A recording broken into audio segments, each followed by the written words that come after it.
Hello guys, welcome back to my channel.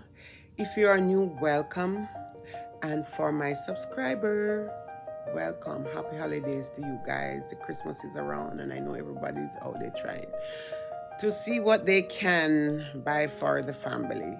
So I promised that I would do another eye look from the Morphe Ashley Strong palette, Affirmation Magic Artistic Palette. I really want to try this palette out, you guys. So welcome to my channel. And if you want to see this eye look, I keep watching, my friend. So I already primed my eyes and I do my brow. I like to do my brow off camera.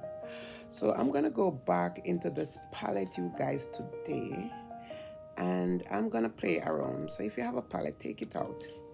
No string attached. Just take out a palette and just let's do our thing here. So I'm gonna go back into this eyeshadow palette right here, and I am going to go back into this color right here, and also gonna put it over the lid.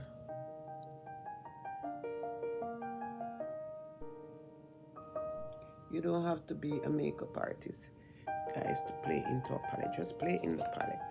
So I am going to use the same brush, and my friend, I'm gonna try this really dark smoky eye look for this palette. Okay, this one you can see. So I'm just gonna put it on my eyes.